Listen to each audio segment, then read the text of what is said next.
So solving these equations, we still need to consider this idea of the boundaries of absolute value and when the domain of absolute value, when the inside is negative and when the inside is positive. So when I set this up, I need to isolate the absolute value and then come up with the two situations where the inside is positive and the inside is negative. Again, it's this idea that if the absolute value going in one direction looks like this, in the other direction we have going in this direction, we have to consider the two possibilities, our positive and our negative possibilities. Okay, so we have when we undo this absolute value, now we have to consider our negative and consider our positive possibilities, because we're undoing an absolute value function. So when I look at this, I isolated my absolute value.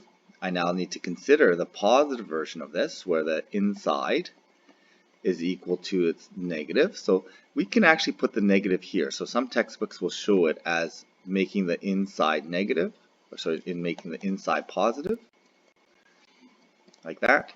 And then we have our negative version, where we make the inside negative, and we do it like that. I prefer, for my own purposes, I prefer that we just make the inside negative on this side. Okay, but it doesn't really matter. So we end up with 2x minus 3 equals a positive 7. The 2x minus 3 equals a negative 7. Those are my two possibilities. Now I can test for extraneous roots using my domain, but I'm just going to check by plugging in, okay, because that's going to be the easiest way. And we'll do the domain analysis after.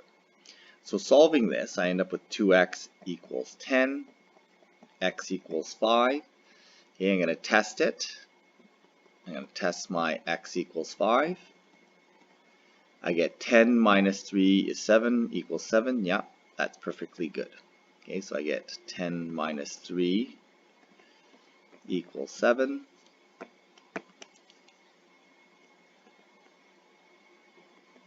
Okay, and that's true. Solving the negative version of this, we end up with 2x equals negative 4, x equals negative 2.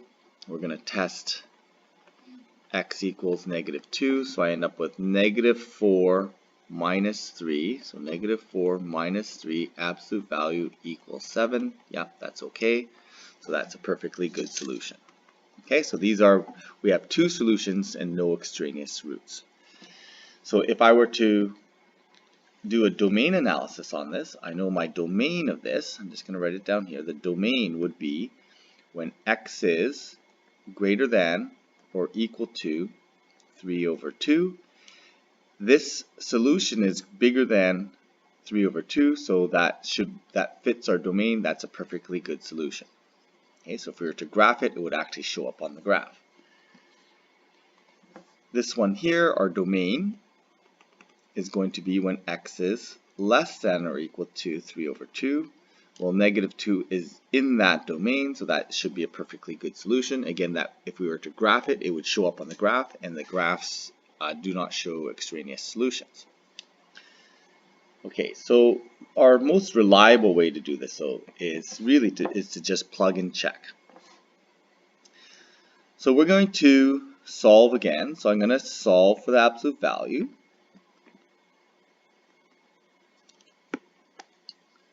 Equals negative 15. Okay, and then I'm going to divide by negative 3, so 2x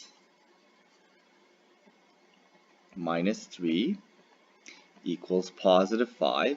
And at this point, I will determine my positive and negative possibilities. So 2x minus 3 equals 5.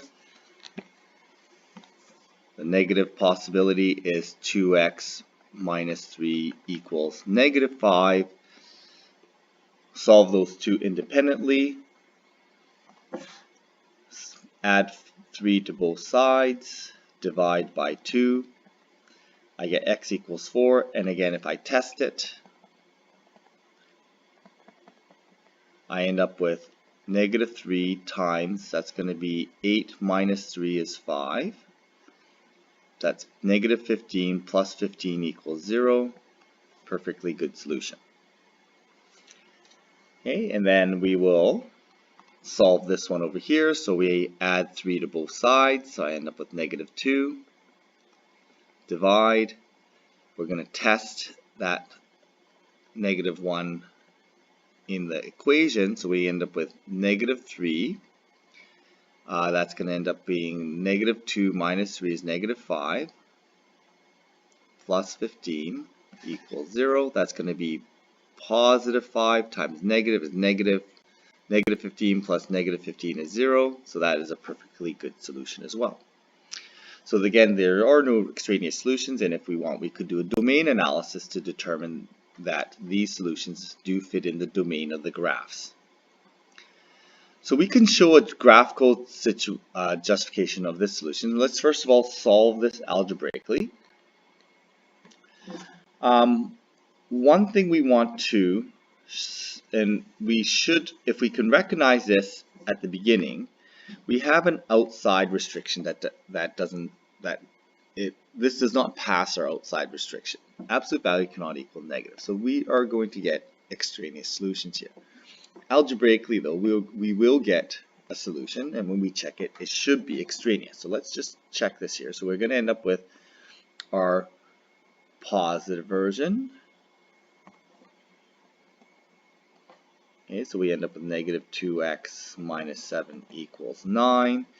Solve this, we get negative 2x equals 16, x equals negative 8. Okay, when we test it, we end up with negative 8, that's going to be 16 minus 7, so we get absolute value of 9 equals negative 9. That does not work. Okay, that they are not equivalent, so this is extraneous. Okay, so that's the positive version of that. So then we'll solve for the negative version. Negative 2x minus 7 equals negative 9.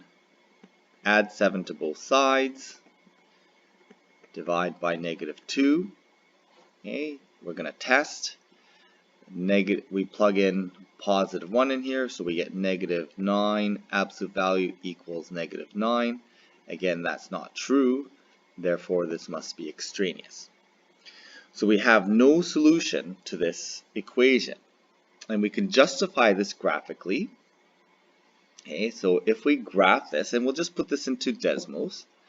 So to put this into Desmos, we're going to first of all make it equal to 0. You could do it two ways. You can graph two equations, or we can make it equal to 0 and graph one equation. So I'm going to graph one equation. So although I could do this piecewise, really, I'm going to just do it in Desmos. Okay. So plugging that into Desmos, we should end up with a vertex at, looks like the vertex is going to be at negative 3, positive 9, 3.5, positive 9, and we should get a graph that looks like this. So this graph has no solutions. Okay, so we end up with no solutions for this particular problem. Actually, sorry, wait a minute here. Yeah, I think that's correct. Okay, so we have our no solutions in this case, and we can see that this graph has no solutions algebraically, and we can see that the graph does not cross the x-axis. It must not be. This graph does coincide with the no solution situation. So this is no solution.